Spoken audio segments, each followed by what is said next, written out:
Somos católicos para la gloria de Dios. Capítulo 29.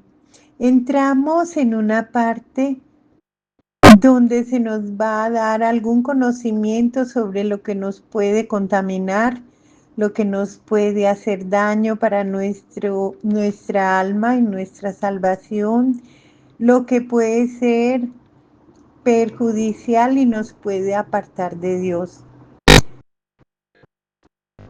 Son todas aquellas prácticas de nueva era y esoterismo que se han metido en nuestra sociedad. Veamos algunas. Superstición, del latín supersisto, tenerle terror a la deidad. Sobreviviente, es decir, aquellos que durante días enteros oraban y ofrecían sacrificio para que sus hijos les sobreviviesen, eran llamados supersticiosos. Superstición es el miedo infundado a los dioses, la religión es el culto piadoso. De acuerdo a San Isidoro de Sevilla, la palabra viene de superstatuo, es decir, observancias añadidas al culto establecido o prescrito. Santo Tomás define como un vicio opuesto a la religión a modo de exceso, no porque en el culto a Dios haga más que la verdadera religión, sino porque le ofrece el culto divino a seres diferentes a Dios o le ofrece culto a Dios de una manera impropia. La superstición peca por exceso de religión y esto difiere del vicio de irreligión, el cual peca por defecto. La virtud teologal de religión está a medio camino entre las dos. Hay 4 clases de supersticiones. El culto inadecuado al verdadero Dios, la idolatría, la adivinación y algunas observancias vanas que incluyen magia y las artes oscuras. Esta división se basa en las diversas formas en que la religión puede estar viciada por el exceso. El culto se convierte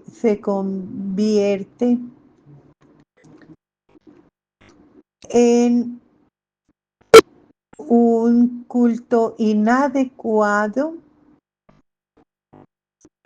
cuando se añaden elementos impropios, incongruentes, sin sentido al desempeño adecuado y aprobado, y se vuelve idolatría cuando se ofrece a las criaturas creadas como divinidades o dotadas de atributos divinos. La adivinación consiste en el intento de extraer de las criaturas por medio de ritos religiosos un conocimiento de eventos futuros o de cosas que solo Dios conoce.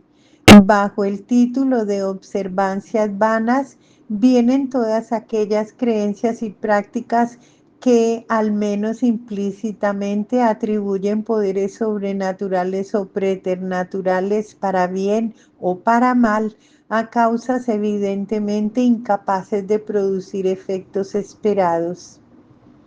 Veamos una lista de una variedad de supersticiones comunes en diferentes periodos de la historia. Astrología, la lectura del futuro y del destino del hombre en las estrellas. Aeromancia, adivinaciones por medio del aire y los vientos.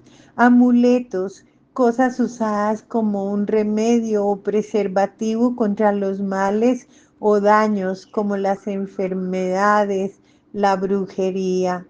Quiromancia, la adivinación por las líneas de la mano.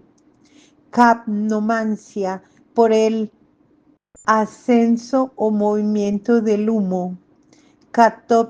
astromancia por medio de espejos, alomancia por la sal, cartomancia por los naipes, antropomancia por la inspección de las vísceras humanas, velomancia por el revoloteo de las flechas. Se cita aquí a Ezequiel 21:21. Podríamos ir a ver qué nos dice de velomancia.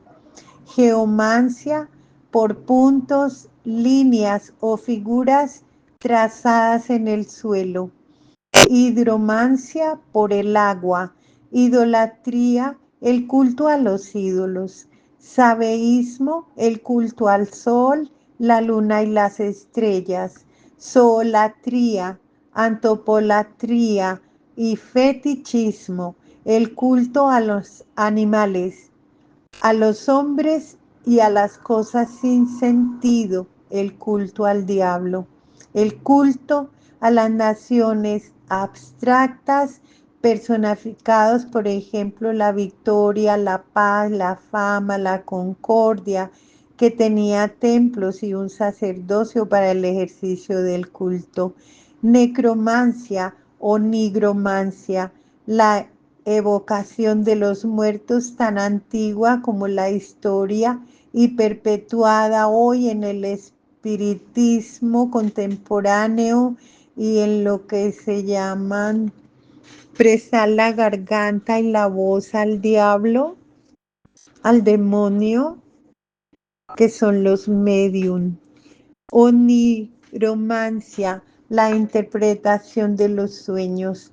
Bebedizos, pociones o amuletos destinados a excitar el amor, augurios, pronósticos de eventos futuros buenos y malos. Brujería y magia en todas sus ramificaciones.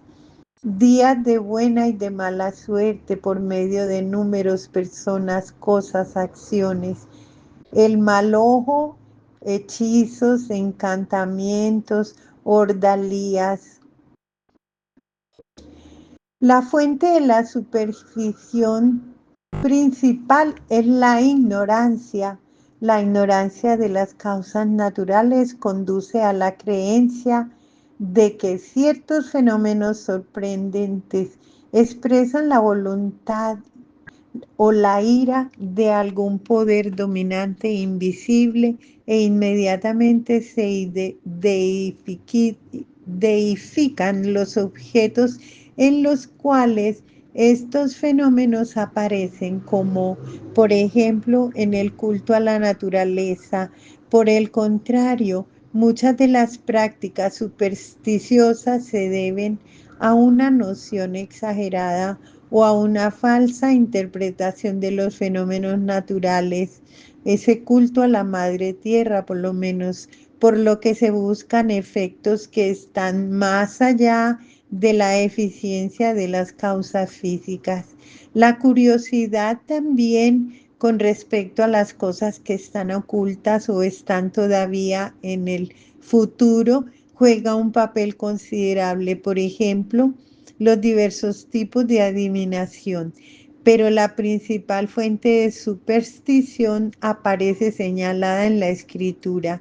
Dice, si vanos por naturaleza todos los hombres en quienes había ignorancia de Dios y no fueron capaces de conocer por las cosas buenas que se ven a aquel que es, ni atendiendo a las obras reconocieron al artífice, sino que el fuego, el viento, el aire ligero, la bóveda estrellada, el agua impetuosa o las lumbres del cielo los consideraron como dioses, señores del mundo. Sabiduría 13:1-2. Santo Tomás atribuye el origen de la idolatría a la ignorancia, a la falta de conocimiento del verdadero Dios, junto con una veneración excesiva de la excelencia humana y el amor por las representaciones artísticas que apelan a los sentidos. Si bien estas son causas dispositivas, la causa consumativa fue la influencia de los demonios que se ofrecieron como objetos de culto a hombres cerrados al dar respuestas a través de ídolos y al hacer cosas que a los hombres les parecían maravillosas. Esas causas explican el origen y la difusión de la superstición en el mundo pagano. En gran medida fueron eliminadas por la predicación del cristianismo, pero la tendencia a la que dieron lugar estaba tan arraigada que muchas de las prácticas antiguas todavía sobreviven, como son aquellas en los pueblos que comenzaron a surgir después de la barbarie. Fue solo poco a poco, a través de la legislación de la Iglesia y al avance del conocimiento, que las formas anteriores de superstición fueron un poco erradicadas. Sin embargo, la tendencia en sí no ha desaparecido. Lado al lado de la filosofía racionalista, los métodos científicos rigurosos que son característicos del pensamiento moderno todavía se encuentran en varios tipos de superstición. En la medida en que ésta incluye el culto a otras cosas que no son Dios, la mente humana, por un impulso natural, tiende a adorar algo y si está convencida de que el agnosticismo es verdadero y que Dios es incognoscible, tarde o temprano ideará otros objetos de culto. También es significativo que justo cuando muchos científicos supusieron que había probado finalmente que la creencia en una vida futura es una ilusión, el espiritismo con sus doctrinas y prácticas ignorantes debería haber ganado una fuerte influencia. No solo los ignorantes, también en sentido mucho más grave en los principales representantes de la ciencia. En el fondo es una evidencia del incansable deseo del hombre por penetrar por cualquiera y todos los medios el misterio que yace más allá de la muerte. Si bien es fácil condenar el espiritismo como supersticioso y vano, la condena no elimina el hecho de que el espiritismo sea generalizado en esta era de la iluminación. Ahora como en el pasado, el rechazo de la verdad divina en nombre de la razón a menudo abre el camino a creencias y prácticas que son a la vez indignas a la razón y peligrosas al alma, a la moral. La pecaminosidad de la superstición es general. Cualquier clase de superstición es una transgresión del primer mandamiento. Dice el Señor, yo Yahvé soy tu Dios. No habrá para ti otros dioses delante de mí. No te harás escultura ni imagen alguna, ni de lo que hay arriba en los cielos, ni de lo que hay abajo en la tierra. No te mostrarás ante ellas ni le darás culto. También es contraria a la ley positiva de la Iglesia que castiga los peores tipos de superstición con severas penas y en contra de la ley natural en la medida en que contra los dictados de la razón en materia de las relaciones del hombre con Dios. Tal pecaminosidad subjetiva es inherente a todas las prácticas supersticiosas, desde la idolatría hasta las más inútiles de las observancias vanas, por supuesto, en diferentes grados de gravedad. El culto indebido consiste en la introducción de elementos falsos, superfluos en la práctica de la verdadera religión. Tales elementos falsos, ya sea su origen en el engaño culpable a la credibilidad no culpable, vician la virtud de religión al colocar el error en el lugar de la verdad, en el servicio de Dios. Un laico realizando funciones sacerdotales, por ejemplo, un perdonador vendiendo indulgencias espurias, un devoto fanático inventando falsos milagros y respuestas a oraciones con el fin de introducir o difundir su propia devoción favorita, creyentes al por mayor en apariciones sobrenaturales, visiones, mensajes, revelaciones, que no sirven para ningún buen propósito. Todos estos son culpables de superstición, al menos material. El culto de los santos, las reliquias, imaginarios, la devoción basada en falsas revelaciones, apariciones, supuestos milagros o falsas nociones en general pueden ser excusadas en el adorador si se basa en la ignorancia y en la buena fe, pero no hay excusa para los que utilizan medios similares para explotar la credibilidad popular a su propio beneficio pecuniario. Los autores de tales falsedades son mentirosos, engañosos y no pocas veces ladrones. Todas esas virtudes son las del demonio, pues no es un asunto fácil, incluso para las más altas autoridades, erradicar las creencias o comprobar el crecimiento de las devociones que han tenido fuerte influencia en la mente popular.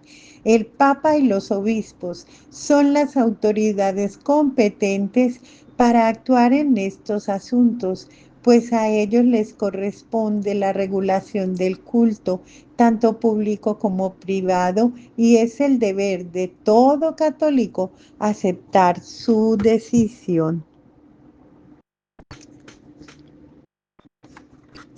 Durante mucho tiempo se ha creído en el poder del mal de ojo. Eso es fascinación. Y todavía se le teme en muchos países. El número crece, sigue infundiendo terror en los pechos. El número 13, que profesan no temer a Dios. El éxito aparente que tan a menudo asiste a una superstición puede ser explicado mayormente por causas naturales, porque sería imprudente negar intervención sobrenatural, por ejemplo, en los fenómenos del espiritismo.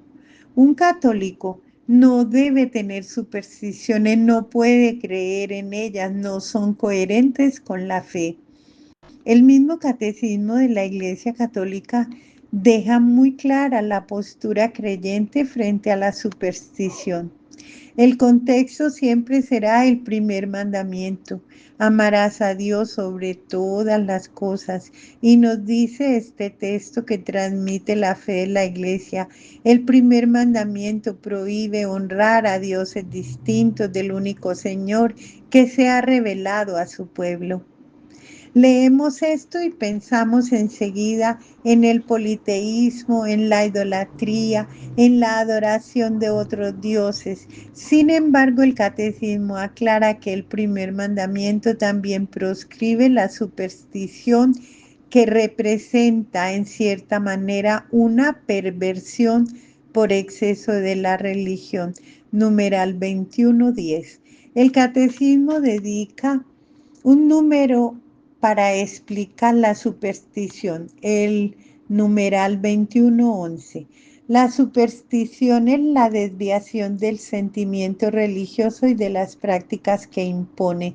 Puede afectar también al culto que damos al verdadero Dios. Por ejemplo, cuando se atribuye una importancia de algún modo mágica a ciertas prácticas, por otra parte, legítimas o necesarias, atribuir su eficacia a la sola materialidad de las oraciones o de los signos sacramentales, prescindiendo de las disposiciones interiores que éstas exigen, es caer en la superstición. Los sacramentos no son mágicos. Como puede verse en el catecismo, es valiente a la hora de hacer una denuncia profética no solo de una superstición externa y pagana que demuestra la superioridad del cristianismo, sino del riesgo interno de vivir los sacramentos y los ritos católicos de forma supersticiosa con una actitud mágica. Así que no solo es negativo y reprobable creérselo del número 13, los gatos negros, pasar por debajo de una escalera, tantos agüeros, sino también un entendimiento de este tipo de los sacramentos y de los sacramentales de la iglesia, porque no podemos negarlo. Hay gente que entiende así el bautismo, la comunión, el agua bendita, las bendiciones, la ceniza. Les pone más fe a estas cosas que aunque sean, que son materiales y aunque estén benditas, no son más que Dios. ¿Qué supersticiones se han colado en los sacramentos? Lamentablemente, algunas supersticiones en el cristianismo en personas que se dejan llevar por cuentos, comentarios e ideas que no tienen fundamento.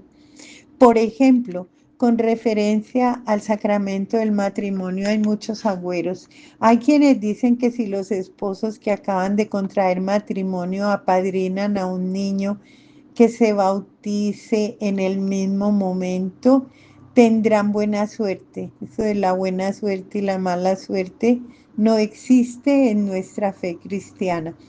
También se ha inventado que es de buena suerte llevar algún objeto viejo y otro nuevo y otro regalado, arrojar arroz sobre los novios para que sean fecundos. En algunos lugares afirman que si llueve y la novia se moja, tendrá fortuna. También se ha conservado la tradición romana de cargar a la novia para que entre en su nueva casa. Esta costumbre tiene su origen en los romanos, que creían que sus antepasados difuntos seguían viviendo en esa casa, por lo que toda persona nueva que llegara al hogar tendría que ser presentada primero ante ellos antes de poner un pie en ella. Por esa razón el novio cargaba a la novia después de hacer su presentación ante sus antepasados familiares, le permitía pisar de nuevo la casa. En el caso del sacramento de la unción de los enfermos, con el que se fortalece a la persona enferma y a los moribundos, se llegó a pensar que cuando el sacerdote ungía a estos morían inmediatamente. Esto ha provocado que muchas personas no permitan que el sacerdote les dé este sacramento por miedo a morir inmediatamente después, y esto es un error grande. Estamos en la obligación de ayudar a Jesús, a llevar al cielo muchas almas. Y si el sacerdote visita al enfermo, ¿cuántas veces se ha sanado? Y si es la voluntad de Dios, pues deberá ser llamado a la casa del Padre, pero es un alma que visitada por el sacerdote alcanzará esa eternidad. ¿El culto a la Santa Muerte es aceptado por la Iglesia? No. Este culto es producto de la ignorancia, la superstición y la idolatría. La Iglesia Católica desde sus inicios ha invitado a los fieles a vivir siempre en gracia, para que cuando llegue la hora final no tenga una muerte grave, una muerte con condenación, sino que esté libre de pecado, una muerte santa. Desafortunadamente algunas personas se han aprovechado de la semejanza de las palabras para engañar y decir que la iglesia siempre ha dado culto a la Santa Muerte. Que no te engañen, no es lo mismo tener una muerte santa que creer y dar culto a la Santa Muerte. Dios no creó la muerte, Dios creó el cielo, la tierra y todo lo que existe. Creó a los ángeles buenos y a aquellos que se rebelaron y se convirtieron en demonios. También creó hombre y mujer. Pero hay cosas que Dios no creó y son solamente ausencia o falta de algo. Por ejemplo, Dios no creó la oscuridad porque esta es falta de luz. Dios no creó la pobreza porque le falta a la pobreza es falta de recursos. Dios no creó el silencio porque el silencio es falta de sonido. La muerte no es algo ni alguien creado. Simplemente se llama muerte a no tener vida. Dios creó la vida, pero la vida del hombre es pasajera, es limitada. Cuando la vida termina, se declara a la persona muerta. Por tanto, la muerte no es un ser, no es un personaje existente, no es una cosa. Por el pecado el hombre muere, pero por la resurrección de Cristo el hombre tiene la vida eterna. También depende de cómo hayamos vivido nuestra vida. Los cristianos no buscamos la muerte, sino la vida que Dios nos ofrece. La muerte no es creada por Dios, ni se compadece en el exterminio de los vivos. Él lo creó todo para que subsistiera y las criaturas del mundo son saludables. No hay en ellas veneno de muerte, ni el imperio del abismo reina sobre la tierra. Dios creó al hombre para la inmortalidad y lo hizo a imagen a su propio ser. Pero por envidia del diablo entró la muerte en el mundo y sus seguidores tienen que sufrirla. La muerte y el pecado son enemigos del hombre. La muerte como limitación humana pone fin a la vida y entró al mundo por el pecado. El pecado y la muerte destruyen al hombre. Cristo al resucitar vence al pecado y a la muerte. El pecado, una vez consumado, engendra la muerte. El salario del pecado es la muerte, pero el don gratuito de Dios es la vida eterna en Cristo Jesús. Si la muerte fuera algo bueno, Dios la había destruido, no la hubiera destruido con la resurrección. La muerte ha sido vencida por la victoria de Cristo. Nos dice su palabra: ¿dónde está muerte tu victoria? ¿Dónde está muerte tu aguijón? En Corintios está esta palabra. Como la muerte no forma parte del plan de Dios, no puede estar en el cielo ni en la vida eterna, y enjugará toda lágrima de sus ojos, y no habrá ya muerte, ni habrá llanto, ni gritos, ni fatigas, porque el mundo viejo ha pasado. Apocalipsis 21-24. ¿Cómo surgieron las representaciones de la muerte? Desde tiempos muy antiguos los hombres se dieron cuenta que cuando una persona deja de vivir, su cuerpo se descompone y se pudre hasta quedar solo sus huesos.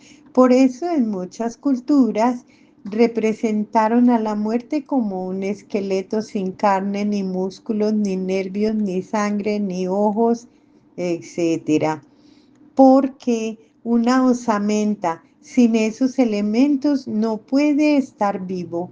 Una cosa es que el hombre cree imágenes de la muerte, como la calavera las que hacen de dulce o de cartón. Y otra cosa, que esas calaveras tengan vida y poderes especiales. Un esqueleto no tiene poder para actuar, ni para pensar, ni para moverse.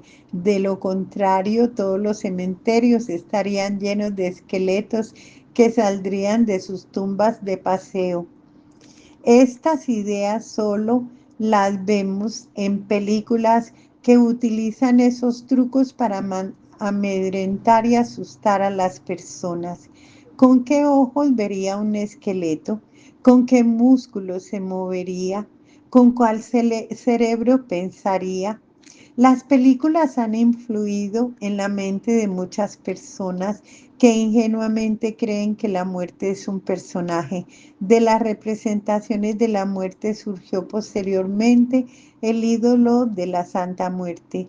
Los humanos primero inventaron la representación de la muerte y después se comenzó a creer que ese esqueleto con túnica tenía vida y poderes. Aunque los esqueletos no tienen sexo, los que empezaron a creer en esa representación le pusieron sexo femenino. Por eso, curiosamente, le llaman la Santa Muerte, la Niña y cosas semejantes. Hasta la disfrazaron de novia y otras cosas. Los fabricantes de amuletos y objetos de magia fomentaron la creencia en el ídolo del esqueleto y para tener jugosas ganancias inventaron oraciones para satisfacer las necesidades de quienes creen en eso. Así le ofrecen a los incaustos supuestas oraciones para conseguir dinero, amor, salud, etcétera. El culto al ídolo de la Santa Muerte surgió en ambientes de magia, de brujería, en el esoterismo, el ocultismo, en donde los más ingenuos buscan una respuesta rápida y fácil a sus problemas. Así la figura del esqueleto vestido se unió a múltiples amuletos. Quienes fabrican esos ídolos también pintaron el esqueleto de colores, negro, rojo, verde, amarillo, dorado, y le dicen a los incautos que según el color así es el poder. Le dan culto quienes creen más en la magia y en las fuerzas ocultas que en el poder y en el maravilloso amor del Dios verdadero. Su culto se da en estratos de la sociedad donde las personas a veces poseen muy pocos estudios e ingresos económicos medios y bajos. Generalmente buscan ese culto quienes desean obtener las cosas sin esfuerzo, sin responsabilidad, sin respeto a los demás. Por ejemplo, en lugar de atraer a una persona mediante el amor, utilizan una frase que dice, tráeme a fulanito. Tráeme a sutanito de tal. Quiero verlo humillado ante mí. Quítale su voluntad para que no piense sino solo en mí y cosas horrorosas. Los que hacen estas oraciones dicen que son respetuosos de los demás, pero eso es un ejemplo de que no respetan a los demás y de que con tal de obtener lo que ellos quieren, se valen de todo tipo de artimañas contrarias a lo que la Biblia nos enseña. Es muy común que entre los principales adoradores de ese ídolo o amuleto estén secuestradores, asesinos y criminales. Si bien es cierto que algunas personas le dan culto buscando una respuesta mágica a sus necesidades, también hay quienes los utilizan para justificar su maldad. ¿Cómo puede pedirle un asesino a Dios o a los santos que le ayuden a matar? ¿O cómo puede pedirle un secuestrador a la Santísima Virgen de Guadalupe que le salga bien su movida? ¿O cómo puede una prostituta o un violador pedirle a Dios y a los santos que les salga bien lo que hacen? Como este tipo de acciones son contrarias a lo que Cristo predicó y no pueden ser bendecidas por Dios, entonces los criminales buscan un ídolo, un amuleto que vaya de acuerdo con el mal que necesitan hacer o que hacen, y así se vuelven seguidores del demonio, de la Santa Muerte y otros más. Además, como muchos de ellos por sus malas acciones ponen en riesgo su vida, piensan que rezándole al ídolo con forma de esqueleto, que la muerte no se los va a llevar. ¿No sería mejor que se retiren del mal para proteger su vida? La Biblia no está en favor del culto a la llamada Santa Muerte. Además de los textos mencionados anteriormente, la palabra de Dios nos enseña a dar culto solo al Dios verdadero y a rechazar todo tipo de magia, adivinación y superstición. San Pablo nos dice en la primera carta a los Corintios: por eso, queridos hermanos, huyan de la idolatría. Si alguien da culto a la imagen de la Santa Muerte, que es un ídolo o un amuleto, eso es idolatría. La persona que se dice obispo de la Santa Muerte no forma parte de la Iglesia Católica, Apostólica y Romana y no es reconocido ni aceptado por el Papa. En México y en muchas otras regiones hay asociaciones religiosas que llevan el nombre parecido al de la Iglesia Católica, y eso confunde la mente de las gentes. Es lamentable que algunos católicos por ignorancia hayan caído en el error, en la superstición, pongan su vida más en brujos, santeros o ídolos que en el mismo Dios, y eso lleva a la condenación. Continuamos.